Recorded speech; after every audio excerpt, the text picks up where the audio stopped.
ہم اس کی طرف بالکل بھی توجہ نہیں دیتے۔ اور ہم میں سے کتنے لوگ ہیں جنہوں نے کم از کم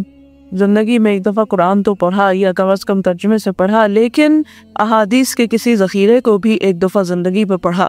اور سیرت رسول صلی اللہ علیہ وسلم کے بارے میں بھی کچھ جانا۔ ہم محبت کا دعویٰ تو کرتے ہیں لیکن اپنے محبوب کو جانتے نہیں ہیں کہ ان کی زندگی کیا تھی، انہوں نے اسلام کے لیے کیا قربانیاں کی، انہوں نے ہمیں زندگی کے مختلف معاملات میں کیا تعلیم اور کیا تربیت دی۔ ہمارا تعلق محبت کا صرف ان جذباتی تعلق تو ہے، لیکن وہ تعلق جس طرح ہونا چاہیے اس طرح نظر نہیں آتا، اس لیے کہ ہم آج مسلمانوں کو جو دن بدن دنیا میں زوال ہوتے دیکھتے ہیں تو یہ اسی کی علامت ہے کہ ہم نے آپ صلی اللہ علیہ وسلم کے طریقے کو چھوڑ دیا، جبکہ آپ دیکھتے ہیں کہ وہ صحابہ کرام جنہوں نے حضور صلی اللہ علیہ وسلم کی پیروی کی، جنہوں نے آپ کا اتباع کیا، وہ صحرا میں بسنے والے اور وہ جنگلوں میں رہنے والے، وہ جن کے پاس کوئی علم نہ تھا، وہ جن کے پاس کوئی تہذیب و تمدن نہ تھا، وہ دنیا کے پیشوا اور امام بن گئے، اور ان کے قدم جزیرۃ العرب سے باہر نکل کر نہ صرف ایک طرف ایشیا اور دوسری طرف افریقہ کی طرف پہنچے، بلکہ وہ ایک صدی کے اندر اندر یورپ کی زمین بھی ان کے قدموں تلے روندی گئی۔ آخر وہ کیا وجہ تھی؟ وہ کون سا علم تھا؟ وہ کون سا فن تھا؟ وہ کون سی ایسی چیز تھی کہ جس نے مسلمانوں کو اتنے عروج تک پہنچایا؟ وہ دراصل حضور اکرم صلی اللہ علیہ وسلم کی لائی ہوئی تعلیمات اور آپ کی تربیت ہی کا نتیجہ تھا۔ کیوں نہیں دنیا نے ایسا انقلاب دوبارہ کبھی دیکھا؟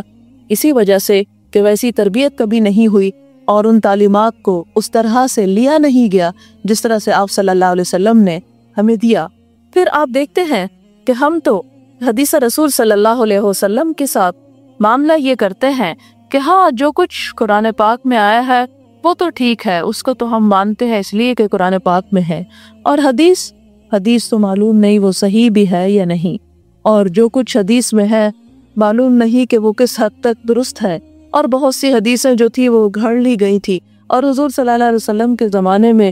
کوئی لکھی ہوئی حدیثیں بھی موجود نہیں تھی، کوئی حدیثوں کی کتاب نہیں ملتی، یہ سب کتابیں تو بعد میں لکھی گئیں، اس لیے اس کے بارے میں ہم کچھ کہہ نہیں سکتے، لہذا جتنا قرآن پاک میں ہے اتنا ہمارے لیے کافی ہے۔ تو آج میں اس نقطے پر چند باتیں آپ کے ساتھ کروں گی کہ کیا صرف قرآن ہمارے لیے کافی ہے؟ کیا حضور اکرم صلی اللہ علیہ وسلم کی ذات کو اگر بیچ میں سے نکال دیا جائے تو پھر ہم مسلمان بھی رہتے ہیں یا نہیں؟ تو یہ ایک ایسا غلط ٹرینڈ ہے جو ہمارے معاشرے میں آہستہ آہستہ سرایت کرتا جا رہا ہے اور آہستہ آہستہ پنپتا جا رہا ہے، اور دین کے بارے میں اور خاص طور پر حدیث رسول صلی اللہ علیہ وسلم کے بارے میں ایسے شکوک و شبہات پیدا کر دیے گئے کہ جس سے دین کا نقشہ بدلنے کی کوشش کی گئی۔ تو اس کے بارے میں آپ دیکھیں کہ سب سے پہلی بات تو آپ یہ سوچیں کہ قرآن پاک ہمارے پاس کہاں سے پہنچا؟ کیا آپ نے اللہ تعالیٰ کو دیکھا، یا آپ نے جبریل علیہ السلام کو دیکھا، یا آپ نے کہیں نازل ہوتے ہوئے دیکھا، یا کہیں سے لکھی لکھائی کتاب آپ کو مل گئی؟ یہ قرآن بھی تو ہمیں حضور صلی اللہ علیہ وسلم کے واسطے سے ہی ملا۔ اگر ہم حضور صلی اللہ علیہ وسلم کو بیچ میں سے نکال دیں اور آپ کی باتوں کا اعتبار نہ کریں اور آپ کی باتوں پر یقین اور اعتماد نہ کریں تو پھر تو قرآن پاک بھی قابل اعتماد کتاب نہیں رہتی، اس لیے کہ اس کا سورس بھی وہی ہے، یہ بھی اسی ذریعے اور اسی واسطے اور اسی رستے سے ہمارے تک پہنچی ہے۔ پھر دوسری بات آپ دیکھیں کہ قرآن پاک میں اللہ تعالیٰ نے خود بہت سی آیات میں آپ صلی اللہ علیہ وسلم کا مقام متعین کر دیا کہ جو کچھ قرآن پاک کے ساتھ آپ صلی اللہ علیہ وسلم ہمیں قرآن سے ہٹ کر الگ بھی دیں گے، اس کو بھی ہمیں اسی طرح لینا ہوگا جس طرح کہ ہم قرآن پاک کو لیتے ہیں۔ اسی لیے آپ دیکھیں کہ مسلمان ہونے کے لیے جو سب سے پہلی شرط رکھی گئی کلمے کی، لا الہ الا اللہ، اسی میں محمد الرسول اللہ بھی رکھا گیا۔ اگر کوئی شخص یہ کہتا ہو کہ میرے لیے لا الہ الا اللہ پڑھنا کافی ہے تو یہ اس کے مسلمان ہونے کی دلیل نہیں، اس لیے کہ لا الہ الا اللہ کے ساتھ محمد الرسول اللہ بھی اسی طرح نہایت ضروری ہے۔ آپ دیکھتے ہیں کہ قرآن پاک میں اللہ تعالیٰ واشگاف الفاظ میں فرماتے ہیں کہ آپ صلی اللہ علیہ وسلم یأمرہم بالمعروف وینہاہم عن المنکر وَيُحِلُّ لَهُمُ الطَّيِّبَاتِ وَيُحَرِّمُ عَلَيْهِمُ الْخَبَائِثَ وَيَدَعُ عَنْهُمْ إِصْرَهُمْ وَالْأَغْلَالَ الَّتِي كَانَتْ عَلَيْهِمْ۔ وہ ہمارا رسول ان کو نیکی کا حکم دیتا، برائی سے روکتا،